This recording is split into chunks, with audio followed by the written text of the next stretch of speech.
ಎಲ್ಲರಿಗೂ ನಮಸ್ಕಾರ. ಕನ್ನಡ ಕಾವ್ಯಸುಧೆ ಯೂಟ್ಯೂಬ್ ವಾಹಿನಿಗೆ ನಿಮಗೆಲ್ಲರಿಗೂ ಆಧಾರದ ಸ್ವಾಗತ ಸುಸ್ವಾಗತ. ಇವತ್ತು ಇನ್ನೊಂದು ಮಂಕುತಿಮ್ಮನ ಕಗ್ಗದೊಂದಿಗೆ ನಿಮ್ಮ ಎದುರಿಗೆ ಬಂದಿನ್ರಿ. ಆ ಕಗ್ಗ ಹಿಂಗದ: ಬಡಗಿ ಬೇಸಾಯಿ ಕರ್ಮಿಗರೇನು ಯೋಗಿಗಳು, ಮುಡಿಪವರ ಮನಸ್ಸೆಲ್ಲ ಕೈಯ ದುಡಿತಕ್ಕೆ, ಬಿಡುವಿರದು ಬಣಗು ಚಿಂತೆಗೆ, ಬುತ್ತಿಯ ಹಂಗಿರದು ಕಡಿದಲ್ಲ ಅವರ್ಗೆ ಬಾಳ್ ಮಂಕುತಿಮ್ಮ. ಈ ಕಗ್ಗದೊಳಗ ಕರ್ಮಯೋಗದ ಬಗ್ಗೆ ಡಿ ವಿ ಜಿ ಅವರು ಹೇಳಿಕತ್ತಾರೆ ನಮ್ಗ. ಬಡಗಿ ಬೇಸಾಯಿ ಕರ್ಮಿಗರೇನು ಯೋಗಿಗಳು. ನೋಡ್ರಿ, ಪ್ರಶ್ನೆ ಕೇಳ್ತಾರ್ರಿ ಡಿ ವಿ ಜಿ ಅವರು.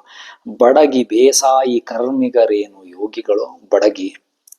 ಬಡಿಗೆತನ ಮಾಡೋರು ಅಂದ್ರೆ ಮರದ ಕೆಲಸ ಮಾಡೋರು, ಬೇಸಾಯ ಮಾಡೋರು, ವ್ಯವಸಾಯ ಮಾಡೋರು, ಮತ್ತೆ ಬೇರೆ ಬೇರೆ ಕೆಲಸಗಳನ್ನ ಮಾಡುವಂತಹ ಕರ್ಮಿಗಳು ಅವ್ರೇನು ಯೋಗಿಗಳು?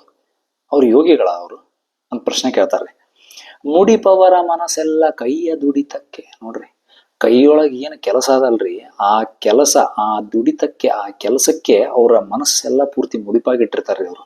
ಒಬ್ಬ ಬಡಗಿಯನ್ನ ನೋಡ್ರಿ, ಮರದ ಕೆಲಸ ಮಾಡೋರ್ನ, ಯಾವುದೋ ಒಂದು ಏನೋ ಒಂದು ಪೀಠೋಪಕರಣ, ಒಂದು ಫರ್ನಿಚರ್ ತಯಾರು ಮಾಡ್ತಿರ್ತಾರಂತ ಕೊಡ್ರಿ, ಅಥವಾ ಬಾಗಿಲು, ಕಿಟಕಿನೋ ಮತ್ತೊಂದು ಏನೋ ಒಂದು ತಯಾರು ಮಾಡ್ತಿರ್ತಾರಂತ ಕೊಡ್ರಿ, ಅಥವಾ ಏನೋ ಒಂದು ಟೇಬಲ್, ಯಾವುದೋ ಒಂದು ಕುರ್ಚಿನೋ ಏನೋ ಒಂದು ಒಟ್ಟ ಮರದ ಕೆಲಸ ಮಾಡ್ತಿರ್ತಾರಂತ ಕೊಡ್ರಿ. ಒಬ್ಬ ಬಡಿಗ್ಯಾರ ನೋಡ್ರಿ ನೀವು, ಎಷ್ಟು ಪೂರ್ತಿ ತನ್ಮಯರಾಗಿ, ತಲ್ಲೀನರಾಗಿ, ಸೂಕ್ಷ್ಮವಾಗಿ ಕೆತ್ತನೆ ಕೆಲಸ ಮಾಡ್ತಿರ್ತಾರಂದ್ರ, ಅಥವಾ ಶಿಲ್ಪಿಗಳಾಗಿರ್ಬೋದು, ಕಲ್ಲಿನ ಕೆಲಸ ಮಾಡೋರು, ಯಾರನ್ನೇ ಒಬ್ರನ್ನ ಒಟ್ಟ ಕೈ ಕೆಲಸ ಮಾಡೋರು ನೀವು ನೋಡ್ರಿ, ಸಂಪೂರ್ಣವಾಗಿ ಅದ್ರಾಗ ತಮ್ಮಂತ ಅವ್ರು ತೊಡಗಿಸ್ಕೊಂಡಿರ್ತಾರೆ. ಅವ್ರಿಗೆ ಬಾಜುಕ್ ಏನ್ ಆಗ್ತಿರ್ತದ ಅನ್ನೋದು ಸಹಿತ ಮರ್ತು ಹೋಗ್ಬಿಟ್ಟಿರ್ತಾರೆ. ಯಾಕಂದ್ರೆ ಅಷ್ಟು ಸೂಕ್ಷ್ಮವಾದ ಕೆಲಸ. ಒಂಚೂರು ಹೆಚ್ಚು ಕಮ್ಮಿ ಆ ಕಡೆ ಈ ಕಡೆ ಆಯ್ತಂದ್ರೆ ಹೋಯ್ತ್ರಿ ಅದೆಲ್ಲ ಪೂರ್ತಿ.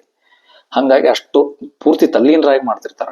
ಬೇಸಾಯ ಮಾಡೋರು, ವ್ಯವಸಾಯ ಮಾಡೋರ್ನು ನೋಡ್ರಿ, ಅವರು ಕೂಡ ಅಷ್ಟೇ. ಅಥವಾ ಕುಂಬಾರಿಕೆ ಮಾಡೋರು ನೋಡ್ರಿ, ಯಾರೋ ಮಣ್ಣಿನ ಮಡಿಕೆಗಳನ್ನ, ಪಾತ್ರೆಗಳನ್ನ ಮಾಡ್ತಿರ್ತಾರ, ಅವರು ಕೂಡ ಅಷ್ಟೇ. ಅದ್ರೊಳಗ ತನ್ಮಯರಾಗಿ ಹೋಗಿರ್ತಾರ್ರಿ ಪೂರ್ತಿ ಅವರು. ಅಥವಾ ಬೇರೆ ಯಾವುದೇ ಕೆಲಸ, ಇವನ್ ಯಾವುದೋ ಒಂದು ಕಂಪ್ಯೂಟರ್ ಕೆಲಸ ಮಾಡೋರ್ನೇ ತಗೊಳ್ರಿ. ಕೆಲವೊಂದ್ಸಲ, ಎಲ್ಲಾ ಟೈಮ್ನಾಗೂ ಅಲ್ಲ, ಕೆಲವೊಂದ್ಸಲ. ಯಾಕಂದ್ರೆ ನಾ ಕಂಪ್ಯೂಟರ್ ಕೆಲಸಕ್ಕೆ ಯಾಕೆ ಕೆಲವೊಂದ್ಸಲ ಅಂದೆ ಅಂತಂದ್ರ, ಈಗಿನ ಮೊಬೈಲ್ ಇದ್ರೊಳಗ ಅಂದ್ರೆ ಬೇರೆ ಕೆಲಸದೊಳಗೂ ಆಗ್ಬಿಟ್ಟದ್ ಬಿಡ್ರಿ. ಎಲ್ಲರೂ ಮೊಬೈಲ್ ಬಂದ್ಮೇಲೆ ಆ ತನ್ಮಯತೆ, ಆ ಫೋಕಸ್, ಆ ಕಾನ್ಸಂಟ್ರೇಷನ್ ಅಥವಾ ಏಕಾಗ್ರತೆ ಕಮ್ಮಿ ಆಗ್ಲಿಕ್ಕತ್ತದ. ಆದ್ರ ಡಿ ವಿ ಜಿ ಅವ್ರು ಹೇಳೋದೇನಂದ್ರೆ, ಇವರೆಲ್ಲ ಯಾರು ಕರ್ಮಿಗರಿದಾರೋ, ಯಾರ್ಯಾರು ಕೆಲಸ ಮಾಡೋರು ಇದಾರೋ, ಅವರು ತಮ್ಮ ಕೈಯ ದುಡಿತಕ್ಕೆ, ಕೈಯೊಳಗಿರೋ ಕೆಲಸವನ್ನ ಎಷ್ಟು ಪೂರ್ತಿ ಮನಸ್ಸನ್ನೆಲ್ಲ ಮುಡಿಪಾಗಿಟ್ಟು ಮಾಡ್ತಿರ್ತಾರೆ. ಅಂದ್ರೆ ಯಾವುದೇ ಕೆಲಸವನ್ನ ನೀವು ನಿಮ್ಮ ಕೈಯೊಳಗೆ ಯಾವ್ದು ಕೆಲಸ ಅದ, ಇಲ್ಲಿ ಕೆಲವೊಂದು ಕೆಲಸಗಳ ಬಗ್ಗೆ ಡಿ ವಿ ಜಿ ಅವ್ರು ಹೇಳ್ಯಾರ. ಯಾವುದೇ ಕೆಲಸ ತಗೋಬಹುದು ನೀವು, ಕೈ ಒಳಗೆ ಏನ್ ಕೆಲಸ ಅದಲ್ರಿ, ಅದ್ರೊಳಗೆ ಸಂಪೂರ್ಣವಾಗಿ ನಿಮ್ಮನ್ನ ನೀವು ತೊಡಗಿಸ್ಕೊಂಡ್ರೆ, ಮುಡಿಪಾಗಿಟ್ರೆ, ನಿಮ್ಮ ಮನಸ್ಸನ್ನೆಲ್ಲವುದನ್ನು, ನಿಮ್ಮ ಮನಸ್ಸಿನ ಏಕಾಗ್ರತೆಯನ್ನ, ನಿಮ್ಮ ಮನಸ್ಸಿನ ಶಕ್ತಿಯನ್ನೆಲ್ಲವುದನ್ನು ಅದಕ್ಕೆ ಹರಿಸಿ ಅದನ್ನ ಕೆಲಸ ಮಾಡ್ಲಿಕ್ಕತ್ರಿ ಅಂದ್ರ, ಬಿಡುವಿರದು ಬಣಗು ಚಿಂತೆಗೆ. ನೋಡ್ರಿ, ಬಣಗು ಚಿಂತೆಗೆ, ಒಣ ಚಿಂತೆಗೆ, ಒಣ ಮಾತಿಗೆ, ಇನ್ನೊಬ್ರನ್ನ ಬೈಲಿಕ್ಕೆ, ಇನ್ನೊಬ್ರನ್ನ ಆಡ್ಕೊಳಿಕ್ಕೆ, ಅಥವಾ ನನ್ನ ಹಂಗಾತು ಹಿಂಗಾತು ಅಂತ ಗೋಳಾಡ್ಲಿಕ್ಕೆ, ಚಿಂತೆಗೆ ಸಮಯನೇ ಇಲ್ರಿ. ಯಾಕಂದ್ರೆ ಕೆಲಸನೇ ಸಿಕ್ಕಾಪಟ್ಟೆ ಅದ, ಆ ಕೆಲಸ ಮಾಡೋದಕ್ಕೆ ಸಮಯ ಇಲ್ಲ. ಇನ್ನು ಬಣಗು ಚಿಂತೆಗೆ, ಸುಮ್ಮನೆ ಕಾಡ್ ಹರಟಿಗೆ, ಹಾಳು ಹರಟಿ ಹೊಡಿಲಿಕ್ಕೆ, ಅಥವಾ ಇನ್ನೊಬ್ರಿಗೆ ಬೈಲಿಕ್ಕೆ, ಇನ್ನೊಬ್ರ ಬಗ್ಗೆ ಏನೋ ಮಾತಾಡ್ಲಿಕ್ಕೆ, ಅಥವಾ ಸುಮ್ನೆ ಏನೇನೋ ಬೇರೆ ಯಾವುದೋ ವಿಷಯಗಳನ್ನು ಮಾತಾಡ್ಲಿಕ್ಕೆ ಬಣಗು ಚಿಂತೆಗೆ ಅವಕಾಶನೇ ಇಲ್ಲ, ಬಿಡುವೇ ಇಲ್ಲ, ಸಮಯನೇ ಇಲ್ಲ. ಬುತ್ತಿ ಹಂಗಿರೋದು. ನೋಡ್ರಿ, ಈ ರೀತಿ ನಿಮ್ಮ ಕೈಯೊಳಗೆ ಏನ್ ಕೆಲಸ ಅದಲ್ಲ, ಆ ಕೈ ಕೆಲಸವನ್ನ ಸಂಪೂರ್ಣವಾಗಿ ತನ್ಮಯರಾಗಿ ನಿಮ್ಮನ್ನ ನೀವು ತೊಡಗಿಸಿಕೊಂಡು ಸಂಪೂರ್ಣ ಏಕಾಗ್ರತೆಯಿಂದ ನೀವು ಕೆಲಸ ಮಾಡಿದ್ರೆ, ಬುತ್ತಿಯ ಹಂಗಿರೋದು. ಊಟ ಸಿಗಲಿಕ್ಕೆ ಯಾವುದೇ ರೀತಿಯಾದಂಥ ಕಷ್ಟ ಇಲ್ಲೇ ಇಲ್ರಿ. ಯಾಕಂದ್ರೆ ನಿಮ್ ಕೆಲಸ ನೀವು ಸರಿಯಾಗಿ ಮಾಡಿದ್ರೆ ಅಂದ್ರೆ, ನಿಮ್ಗೆ ಸಿಗ್ಬೇಕಾದಂತಹ ಊಟ ಅಥವಾ ನಿಮ್ಗೆ ಸಿಗ್ಬೇಕಾದಂತಹ ಪಗಾರ, ರೊಕ್ಕ ಕರೆಕ್ಟಾಗಿ ಸಿಗ್ತದ. ಕಡಿದಲ್ಲ ಅವರ್ಗೆ ಬಾಳ್ ಮಂಕುತಿಮ್ಮ. ಅಂಥವ್ರಿಗೆ ಜೀವನ ಕಡಿದಲ್ಲ ಅಂದ್ರೆ ಕಠಿಣವಾಗಿಲ್ಲ. ಅಂಥವ್ರಿಗೆ ಏನ್ ಜೀವನ ಕಠಿಣವಾಗಿಲ್ಲ, ಅಂಥವ್ರಿಗೆ ಜೀವನ ದುಸ್ತರವಲ್ಲ, ಅಂಥವ್ರಿಗೆ ಜೀವನ ಅತಿ ಸುಲಭ. ಯಾಕಂದ್ರೆ ಯಾವುದೇ ಕೆಲಸವಾಗಲಿ ಅದನ್ನ ಸಂಪೂರ್ಣವಾಗಿ ಆ ಕೆಲಸದೊಳಗೆ ತಮ್ಮಂತಾವು ತೊಡಗಿಸಿಕೊಂಡು ಯಾರ್ಯಾರು ಮಾಡ್ತಿರ್ತಾರೆ ನೋಡ್ರಿ, ಅವರೆಲ್ಲ ಅವ್ರಿಗೆ ಯಾರಿಗೂ ಏನೋ ಕಷ್ಟಗಳು ಬರಂಗಿಲ್ಲ. ಅವರಿಗೆ ಕಾಡು ಹರಟಿ ಹೊಡಿಲಿಕ್ಕೆ ಅಥವಾ ಯಾವುದೋ ಸಮಯವನ್ನ ವ್ಯರ್ಥ ಮಾಡ್ಲಿಕ್ಕೆ ಯಾವುದೇ ಸಮಯನೇ ಇರಂಗಿಲ್ಲ. ಯಾಕಂದ್ರೆ ಕೆಲಸದೊಳಗೆ ಅವ್ರ ಸಂಪೂರ್ಣ ಸಮಯ ಎಲ್ಲ ಹೋಗ್ಬಿಟ್ಟಿರ್ತದ. ಆಮೇಲೆ ಅವ್ರಿಗೆ ಊಟಕ್ಕೆ ಯಾವುದೇ ಹಂಗಿರಂಗಿಲ್ಲ, ಬುತ್ತಿ ಹಂಗಿರಂಗಿಲ್ಲ. ಅವ್ರಿಗೆ ಏನ್ ಸಿಗ್ಬೇಕು ಆ ಪ್ರತಿಫಲ, ಆ ಕೆಲಸಕ್ಕೆ ತಕ್ಕಂತಹ ಪ್ರತಿಫಲ ಯಾವಾಗಿದ್ರು ಸಿಕ್ಕೇ ಸಿಗ್ತದ ಅಂತಂತ ಹೇಳಿ ಡಿ ವಿ ಜಿ ಅವ್ರು ಹೇಳ್ತಾರ್ರಿ. ಈ ಕಗ್ಗದ ಮುಖಾಂತರ ಕರ್ಮಯೋಗದ ಬಗ್ಗೆ ಡಿ ವಿ ಜಿ ಅವ್ರು ಬಹಳ ಚಂದಾಗಿ ಹೇಳ್ತಾರ್ರಿ.